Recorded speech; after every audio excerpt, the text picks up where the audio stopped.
Shalom, saudaraku yang terkasih. Kembali hari ini kita ada di dalam sebuah persekutuan doa Sabtu 30 Maret 2024 yang sekaligus juga menjadi sebuah perenungan gembala kita. Saudaraku, hari ini hari yang terakhir di dalam perenungan gembala terkait dengan topik persahabatan dengan Allah. Dan kita akan merenungkan sebuah topik persahabatan dengan Kristus yang membawa kita masuk ke dalam keluarga Allah. Saya mengajak kita untuk berdoa terlebih dahulu. Bapa yang baik, kami mengucap syukur Tuhan jikalau dalam sepanjang minggu ini Tuhan sudah sertai kami. Tuhan sudah terus menuntun kami dan Tuhan memberikan kami firman demi firman yang senantiasa boleh menyegarkan kami, yang mengingatkan kami akan betapa luar biasanya anugerah-Mu.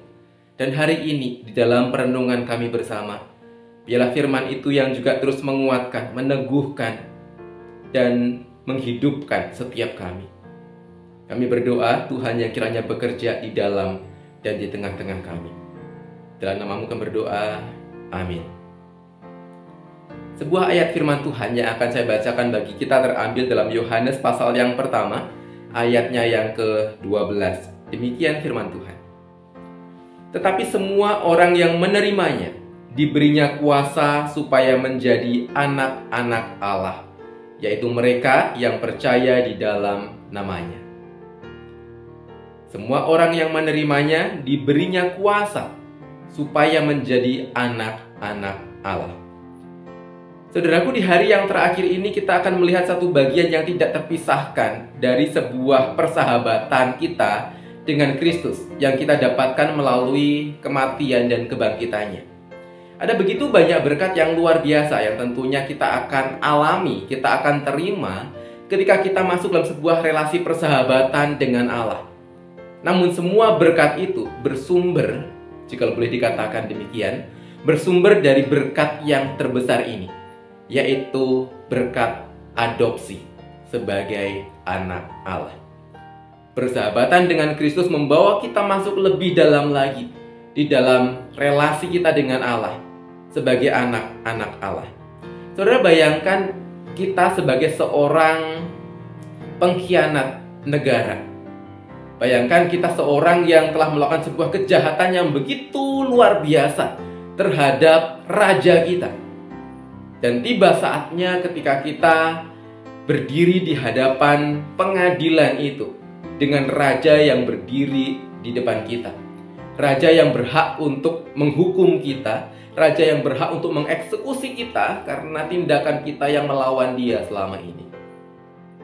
Tetapi ketika raja itu melihat kita, raja itu berbelas kasihan dan akhirnya mendeklarasikan sebuah kebebasan.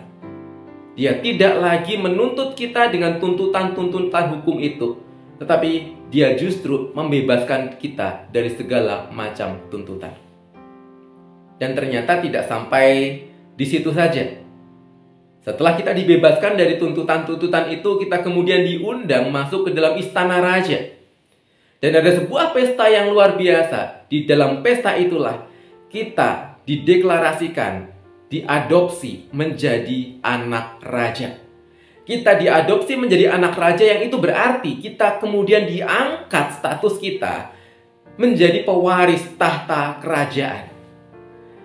Saudaraku, begitu luar biasa bukan? Kita yang dulunya menjadi seorang terdakwa, menjadi seorang yang patut untuk dihukum, dieksekusi, bukan hanya dilepaskan, tetapi sekarang kemudian justru diangkat menjadi pewaris tahta kerajaan. Dan itulah sebuah gambaran yang tidak sempurna dari apa yang Tuhan kerjakan di dalam kehidupan kita. Melalui kematian Yesus Kristus di atas kayu salib, kita dibebaskan dari segala tuntutan hukum dosa kita. Namun tidak hanya berhenti sampai di situ. Kita tidak hanya dilepaskan, dibebaskan dari tuntutan, tetapi kita diangkat menjadi anak-anak Allah.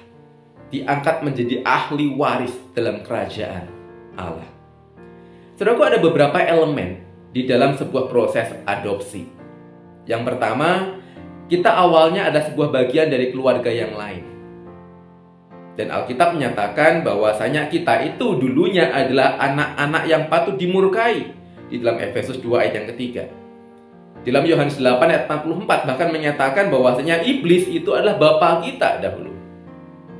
Kita awalnya berasal dari keluarga yang lain, di bawah iblis sebagai bapa kita. Kita adalah anak-anak yang patut dimurkai. Dan elemen yang kedua dalam sebuah proses adopsi adalah adanya sebuah keluarga yang baru di mana kita masuk di dalamnya. Dan bagi kita ini adalah keluarga Allah, keluarga kerajaan sorga, di mana kita masuk di dalamnya. Dan juga ada pemindahan legal dari keluarga yang lama ke keluarga yang baru. Dan legalitas ini kita dapatkan melalui darah Kristus di atas kayu salib dan melalui Roh Kudus yang menjadi meterai bagi kita. Roh Kudus menjadi meterai bagi kita yang sudah diselamatkan dan nantinya akan mendapatkan kesempurnaan dari segala sesuatunya itu di akhir zaman. Dan yang paling penting, ada sebuah hak dan jaminan yang begitu istimewa sebagai seorang anak. John Owen kemudian mencoba untuk menjabarkan hak dan keistimewaan apa yang ada di dalam diri seorang anak yang telah diadopsi itu, yang kemudian kita terima sebagai anak-anak Allah itu. Keistimewaan yang pertama dikatakan kita mendapatkan sebuah kebebasan. Kebebasan dari perhambaan dosa, dari segala tuntutan hukum Taurat.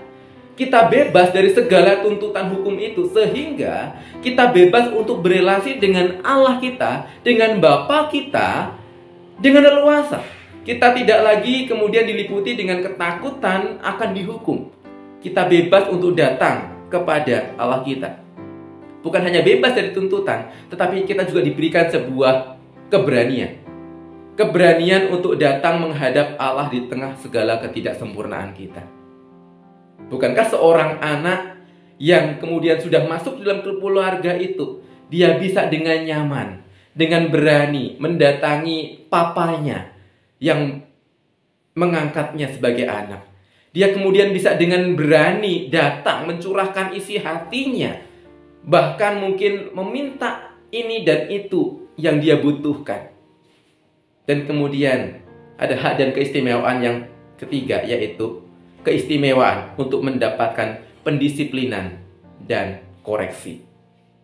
Sama seperti seorang anak di bawah bapa dunia yang juga didisiplin karena bapa yang mengasihi anaknya, maka demikian juga kita. Kita memiliki sebuah keistimewaan untuk mendapatkan pendisiplinan itu dari bapa yang mengasihi kita. Jadi pendisiplinan bukan sebuah hal yang seharusnya kita hindari dan kemudian kita tidak suka mendapatkannya. Pendisiplinan dari Allah justru merupakan sebuah hak yang istimewa untuk kita dapatkan sebagai seorang anak. Saudaraku, menyadari semua hak dan keistimewaan ini, menyadari semua hal yang kita dapatkan di dalam status kita sebagai anak yang kita dapatkan melalui Kristus Yesus, kiranya boleh terus menolong kita untuk semakin menghargai apa yang kita hidupi saat ini. Semakin membawa kita dalam sebuah relasi yang penuh dengan keintiman.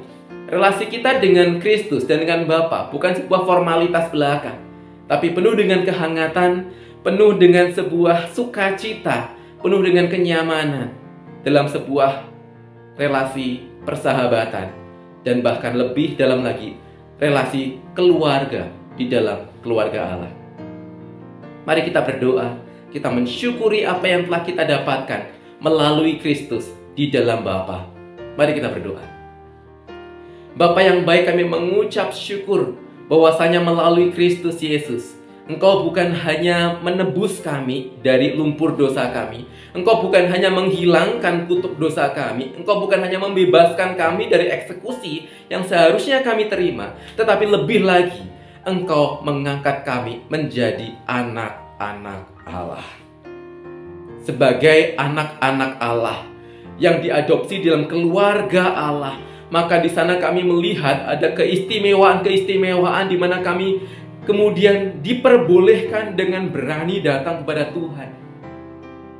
Dan kami bahkan mendapatkan keistimewaan untuk didisiplin oleh Bapa yang mengasihi kami. Tuhan, kiranya status kami sebagai anak-anak yang diadopsi oleh Bapa Surgawi ini terus kami ingat, dan itu menggelorakan hati kami, dan kemudian juga menggerakkan kami untuk hidup dengan cara yang berbeda, karena kami hidup sesuai dengan status kami sebagai anak-anak Allah. Terima kasih Tuhan, dan kiranya Roh Kudus-Mu yang menjadi memeterai bagi kami itu, yang terus menolong kami, menuntun kami, mengingatkan kami akan siapa kami di dalam Bapa melalui Kristus Yesus.